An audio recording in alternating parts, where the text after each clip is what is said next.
Majesty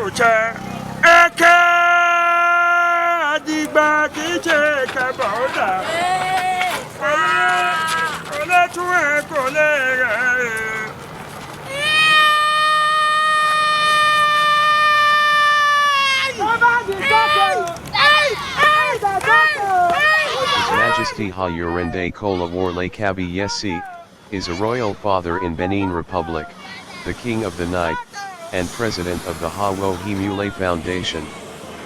He has been at the service of Yoruba and Beninese culture since 1991.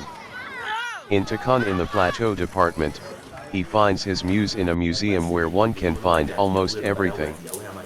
The museum featured many effigies of Yoruba deities like Sango, Eegun, Oya, Sonpona, Ere Ibeji, Iyalode, Ogun god of iron, Yemoja, among others. Many visit the tourist center and museum to find solution to their problems, and Kolawole claims Olodumare always solves their problems.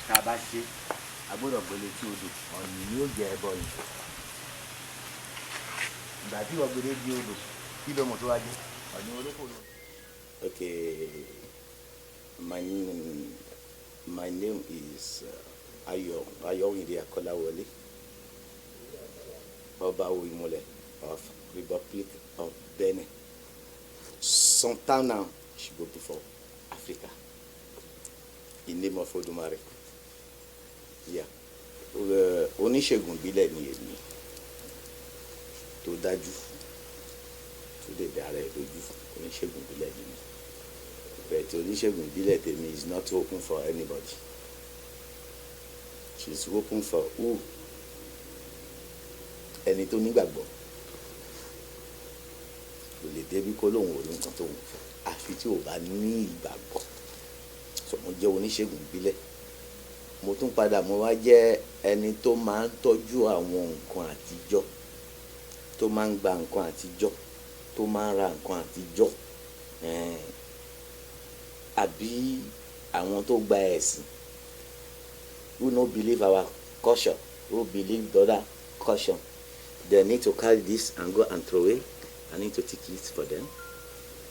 I ask Ifa, I can't go this. I will ask them, I can go this. When I ask Ifa, Ifa tell me, yes, this is good. Okay, I put it there. See, because I don't want to make anything just lost. Wait will be our own, is our own.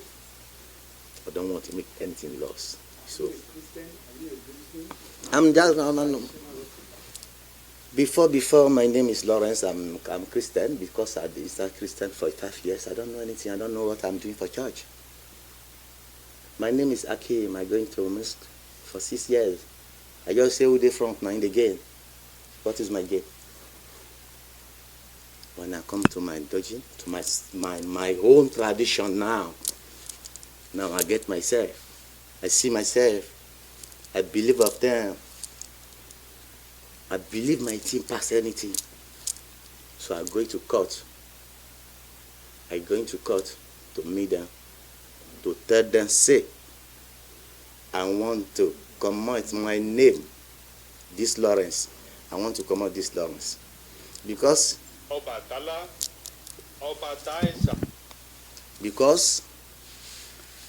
why? I want to be about the judgment asked me why you want to come out your name. I say yes. Kolawole is carry good come house.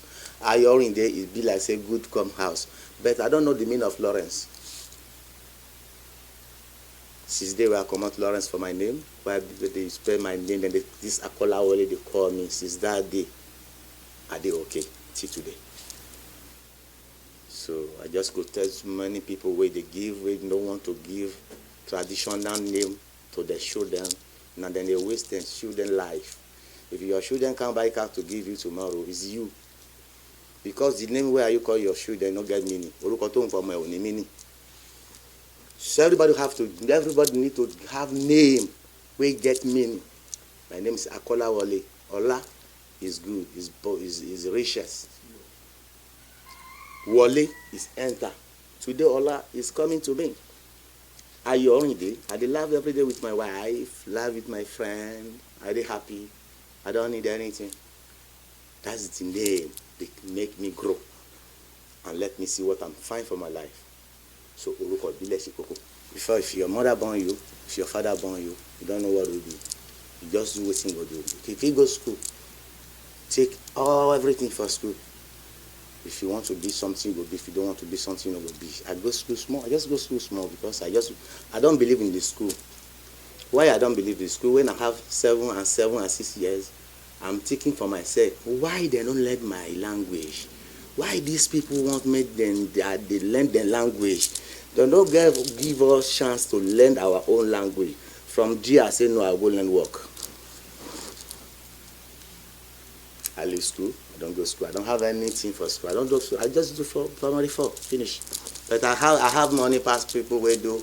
So I have this, No, paper is not money.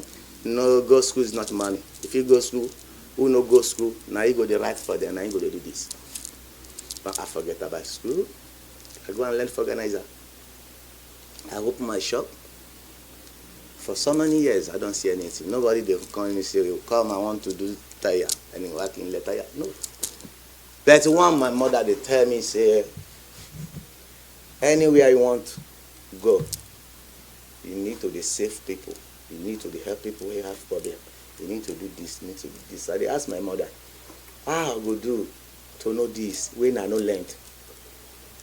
How bá mo ṣe fẹ́ mọ iṣẹ́ tí mi ò kọ́? Ìyá mi máa ń sọ fún mi pé tásìkò bá tó bá tásìkò àti ṣù ìyálà. When the time reach, I just open my shop. One day, one man just come. He just dey cry. I tell you, wetin dey happen? You say, your wife carry him load go. You just pack everything, just go. The thing just tell me, say, wetin dey worry? Go buy mirror and buy this, do it for him, give am. The wife will come back. Because when my mind tell me something, I don't know something like I just not gonna talk nonsense. I feel so I don't know God. Because my mind, where I did today, now my mind they push me reach there. You see? So I just do the thing. I say, your wife will give me some money. I'll do it for your wife will come back. You go find the money. It's 500,000 sefa. 500,000. 500 sefa. 500 sefa. 500 today is something like 500 naira because we are together today. I go into market, I buy mirror as my man tell me, I do it. I tell Jogbe Siloju, I put a Jogbe. Free to Silo no it wa. It only for you kono ko magba na nbolo wa. Jugbe ti ko pe lórí ta mẹ́ta lóru. Ìyàwó padà wálé. I just tell her like that. I don't know the man is big man. When I do this, no phone, data, no phone, nothing. I just do for my work. He just come and meet me, tell me, my God, I couldn't go up. When I wake up this morning, I see my wife. I say, your wife come. I begin to do like this. I say, yes, I don't tell you, say go come. That's the first time why I see 5,000 safer for my life. The first person will give me 5,000. Then how can they remember waiting my mother they tell me before? Somebody did. You get one sickness where then they call it warapa. I don't know as then they call them in English. Epilepsy. Any native doctor where they do this, they take money. Just the word himself. You know they take money for this. Just do it for the person. You go. Yeah, they do it. And they take money.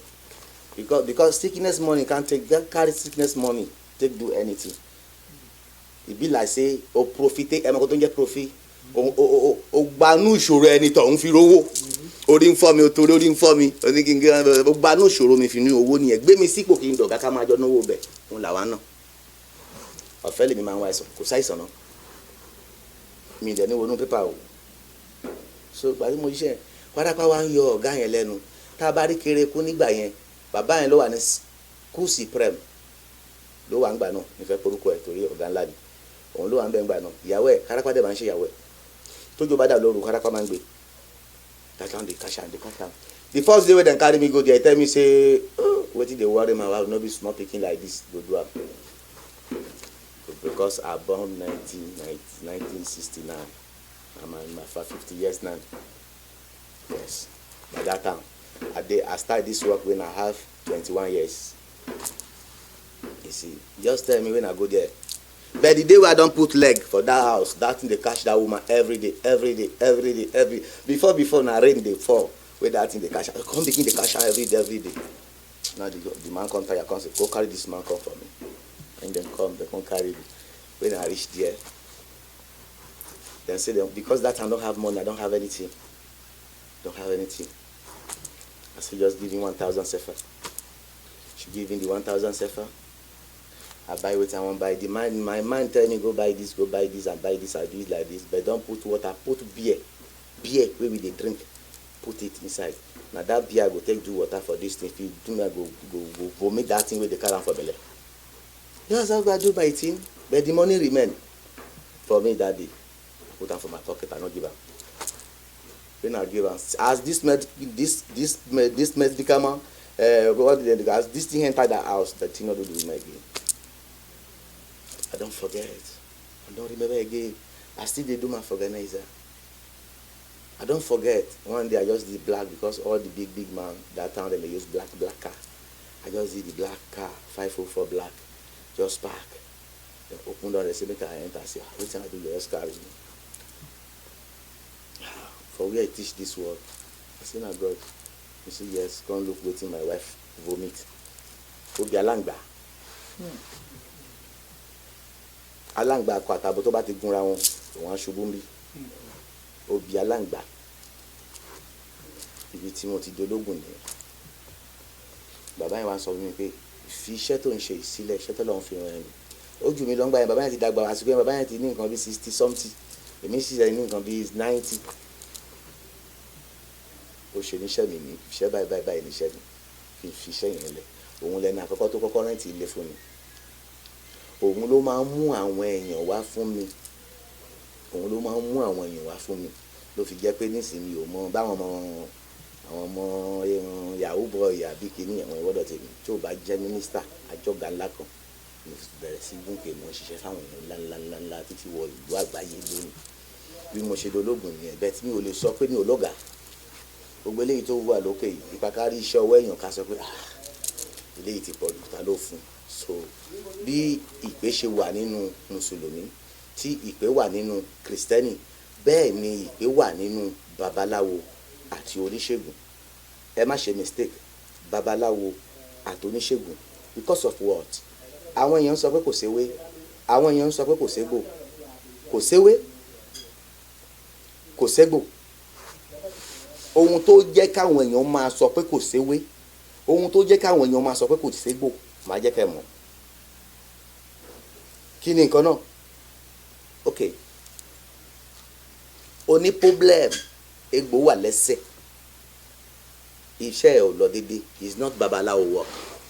Don't go to babaláwo. Babaláwo jẹ́ visionary. Ẹni tí ó yẹ nǹkan wò, tí ó ṣètùtù. Àtùlù ni wọ́n la ṣe pé wọ́n ní bàbá tó ní awo. Oníwòsàn, àwọn á máa wo ìsàn, àwọn á máa kí àìsàn pẹ̀lú ewé àti egbò. Ṣójọra wọn. Oníṣègùn làwa àwúre kíní ẹnìkan bá mi fà bá mi gbá kó ń bẹ̀. Sẹ́mọ̀ iṣẹ́ oníṣègùn ni. Now ìwọ tó sọ pé òun já ewé ò jẹ́ ọ̀dọ̀ ta ló lọ nínú wọn. Babaláwo bá ṣẹṣẹ fún ẹ̀rọ ló pa, ó gbọ́dọ̀ jẹ́ babaláwo tó kọ́ ìṣègùn. Kí la wá pè wọ́ fún ṣé àpè ẹ́ kó wá ṣàyẹ̀wò ni àbí àpè ẹ́ kó wá kí wọ́n nìkan kó máa ṣàyẹ̀wò kó máa ṣe ìṣègùn kó máa ṣe gbogbo ẹ̀ pọ̀. Ọlọ́run ò pèyàn fún pè méjì pè kan, Ọlọ́run pèyàn fún ṣègùn, Ọlọ́run pè mí fún. Ìsí ẹni tó bá ní problem á lọ lé oníṣègùn, ẹni tí wọ́n ń pè ní oníṣègùn. Tó bá lọ lé oníwòsàn àìsàn la fi hàn, ẹni tó ń wojú kọ́ ló ń wetí, ẹni tó ń wetí kọ́ ló ń wo mú, ẹni tó ń wo mú kọ́ ló ń ṣẹ́yìn. Bó ṣe wà nínú ìṣẹ̀ṣe nìyẹn. Ìsọ ìṣẹ̀ṣe nù la fi ń dàrú Ògún wa. Èyí bẹ́ẹ̀ ní so ó ṣe bí ó ṣe wà tẹ́lẹ̀ nìyẹn. Àmọ́ a lọ ra ìwé, a wá ṣí ewé gbégbé, ewé àlùpàídà, a ó jò pọ̀, ó dira wọn, a pò mọ́ṣẹ́, a fi wẹ̀ fún ijọ́ mẹ́ta. Gbogbo oníṣègùn tí bá ń ṣe bẹ́ẹ̀ wọn pé. You no need to look anybody and count. It should be straight. Tó bá jẹ́ pé wọ́n bá pè é, where dem call you to come and do this work. Wetin you want to do, you need to come to your mind. When you come to your mind, go and do it straight and believing. Nothing like a believing. Nothing like a believing. You don't need to look on other people's account to do something. Whether the day where that person they give this thing or whether they don't drink. Whether they just wake up for sleep. Say, Baba, jẹ́ ká kọ̀wé tó kù. Oya kọ̀kẹ́lí. Parẹ́, wípé kọ̀wé àlùkò àìdá ni. Baba jẹ́ àfilẹ̀, tó bá yà máa parẹ́. Tí wọ́n bá lọ tẹ̀ tí wọ́n bá parẹ́ ńkọ́. Wàá máa wá fi wípé ṣe wé àlùkò àìdá. Why? Because it's not your role. They don't call it for that. Mo sọ pé oníṣègùn wà, oníwòsàn wà. Ẹ̀rí bẹ́ẹ̀ ni babaláwo wà, awòràwọ̀ wà. Ọ̀tọ̀ọ̀tọ̀ ní àìmọ̀kan yàtọ̀ ló ń jẹ́ ká máa da gbogbo ẹ̀ pọ̀. La fi ń ba ìṣẹ̀ṣe wa jẹ́. Àwọn èèyàn fi nígbàgbọ́ nínú ìṣẹ̀ṣe wa. Ìyọ̀n kálukú fi ń pínra wọn sínú àwọn ẹ̀sìn tó wù wọ́n. Kò sí nǹkan kan tí ń jẹ́sìn láyé. A kírètì ẹ̀ ká fi jẹun ni. Kí ń jẹ́sìn? Ta là ń sìn? Ṣọ́lọ́run lẹ́rú wa ta fẹ́ sìn náà, Ọlọ́run ló ń sìn àwọn adìẹ tó kó sáyé. Àwọn ẹran tó kó sáyé, Ọlọ́run ló ń sìn wa náà. Tó kó sáyé tó ló sọ Ọlọ́run bàbá. That's it. Bó ṣe wà nìyẹn. So gbogbo àwọn tó máa ń pe òrìṣà léṣù. Gbogbo àwọn tó máa ń pe òrìṣà ní èṣù. Can't stop it. Can't stop it. Because òrìṣà is not èṣù. Èṣù is woman being. Èṣù is African man. What you do in life? If you line for this one, come line for this one, it will make them fight and work. But this woman being, she's do better for Africa. She's do better for Africa. And because of that, when they have issue for our house. You see, they made them, they call Satani name of Satani. Issue in name of issue. Issue is not Satani. It's woman be like us. So we the bad have a issue. No. Issue auto. Did the Ingelo duro? That one will shut on duro. La Satani. And long. Issue Tiwa. We she Satani. Kisi she any kakon. Aro luni. Ate luni. Omoni. They should call it Sorita. Could be if I back one. Kọ́lọ́ máa mú wa ni o. Wọ́n ní tí wọn ẹni ò bá jọ ní lójú òun ní wọn á fi máa lọ ni. Wa ò jọ wá lójú ni wọ́n fi ń fi nǹkan burúkú fi lọ wá. Èmi ò sọ pé mi ò nígbàgbọ́ pé kò fi dù wá o. Èmi gan ń bomú o. Mo dẹ̀ ń bojú. À ń bo gbogbo ẹ̀. Bẹ́ẹ̀tì. Mi ò rò pé àrùn Áfíríkà ni. Mi ò rò pé àrùn Áfíríkà ni. Kò dájú. It's not Africa pé iṣẹ́ àrùn Áfíríkà. Because wọn lóòtútù ló ń bá ṣiṣẹ́. Àwa dẹ̀ lóòrùn bí. Àwa lóòrùn bí. Ẹ̀rí. So wọ́n ti ní ká bomú, àbomú náà ni. Wọ́n ti ní ká ṣe àṣẹ náà ni. Bẹ́ẹ̀ tí èmi mi ò nígbàgbọ́ náà. Tèmi mi ò nígbàgbọ́ nínú ẹ̀. Ní pé àwọn kan dé yóò mú ni wọ́n jẹ́ pé tá a bá chìn yóò sì ti mẹ́lòmíì lẹ́ẹ̀kan náà. Àmọ́ pé tá a bá tiẹ̀ ní kàtà lásán tá a jọ sórí bẹ́ẹ̀dì kan náà ní kejì àpò kàtà. Yẹ̀ sí. Ìgbà tí HIV dé ṣe mọ̀ pé kò lè tó ìwọ̀n ní ká máa bò kàn ní ká máa wọ kọ́ńdọ̀mù ni. Adẹ̀ ń wọ kọ́ńdọ̀mù. Látọdún tí HIV ti wà nísìnyí wọ́n ní 5 years ló máa ń ṣe lára tó ń pààyàn. Èmi mẹ́yìn látọdún yẹn ní sì kò ló kọ́ńdọ̀mù rí gbọ́dọ̀ jẹ́ kí n dógó dáṣẹ́ ojú wèrè lọ kò ṣàìsàn rí. Ìsí adẹ̀ ń lo kọ́ńdọ̀mù náà. Ok Ebola débí ilẹ̀ yìí wọ́n ní ká má jẹran ìgbẹ́. Jẹran ìgbẹ́ a sì fẹ́ràn ìgbẹ́lẹ̀ díẹ̀ ṣe bá a bọ́ ń bẹ̀. Ọlọ́run tó lé gbogbo àìsàn tọ̀hún lọ a lé lè yín náà kúrò ńlẹ̀ fún wa. A lè kúrò ńlẹ̀ fún wa nítorí ohun tó bá jẹ́ titan là ń gbé tán fún ẹni tán bá tọ́ fún là ń gbé tán fún. Ìnàpá bá tọ́ fún là ń gbé apá fún. Àrùn kankan ò tọ́ sáwà l'Áfíríkà. It's not our own kì í ṣe tiwa. But ohun tó ń bá ní ká ṣe ó di dandan ká ṣe. Tó bá ní ká gán bẹ́rẹ́ ó di dandan ká gùn. Tó bá wà àwọn àgbààgbà ìlú wa náà pé kí wọ́n fi wá ṣe sàrá fún náà ni. Tó wọ́n náà sì mọ̀ pé nǹkan burúkú ló wà ń bẹ̀. Ó ṣọwọ́ wọn ó dọ̀wọ́ Ọlọ́run ó dọ̀wọ́ Olódùmarè. Torí wọn ní ó ti dé. Ó sì di dandan ká ṣe. Bẹ́ẹ̀ tí kò ní kẹ́mi kò ní kẹ́yìn kò sì ní kọ́ mọ́ wa. Wa ò ní bá wọn mọ̀ ń bẹ̀. ibi tó ti kúrò yóò padà síbẹ̀ torí kòrónà táwa ń gbọ́ tẹ́lẹ̀ mọ́tò ló ń jẹ́ bẹ́ẹ̀ ìgbà tó sì wá padà tó dá ìsàn yìí tàwọn tó jẹ́ yóò máa jẹ́ tiwọn lọ́hùn kò ní kàn wá àwa ń mú egbò dédé a sì ń mú ewé dédé à ń mú egbò dédé a sì ń mú ewé dédé ẹ jẹ́ ká padà sórí ewé wa ewé kàsíà níṣẹ́ tó ń ṣe ewé egbò igi báwo la ṣe ń pè àwọn kìíní yẹn ń ṣiṣẹ́ o drug tó ń wà nínú ewé títí wa tí a bá mú drug ò sí níbẹ̀ tá a fi sùn ṣe mọ̀ pé inú àìsàn làrùn máa ń lọ ìyẹn lókan ló dín sí wa o ìgbà táwọn fẹ́ sọ wọn náà ní dose ẹ̀rí sọjá padà ká máa mú ewé wa dédé ká máa ṣe ewé kàsíà erùn kó máa wà ń bẹ̀ ewé kìnínì erùn kó máa wà ń bẹ̀ erùn tẹ́wọ̀n máa ń ṣàrùn burúkú kò lára ó dàbí antibiotic ni ó dàbí antibiotic ayo antibiotic ni tìbílẹ̀ yes tẹ́ bá lẹ́nìkan tó légbò tégbò yẹn tóbi dáadáa ok ẹ lọ ayo tẹ́ bá lọ ayo yẹn ẹ wá bu oyin sí kẹ́ fi rò kẹ́ fi oyin yẹn kẹ́ fi ro ayo yẹn ẹ má fi nǹkan kan sójú egbò yẹn mọ́ ẹni kó máa fi kíní yẹn kó máa fi bo ojú egbò yẹn àbí tó bá wù tó bá fi kíní yẹn pa kó ra ọmọ ajá kan tó máa gbégbó yẹn fájà kó máa lá ojú egbò yẹn kó máa kú dànù ní àwọn wọn lajá fi ń pegbò tó gbogbo àwọn tó ládàá ìkú àfihàn ṣe wọn lóore fọdún kò bá òórùn ayò ọbẹ̀ àti oyin ni á pa egbò yẹn kúrò mẹ́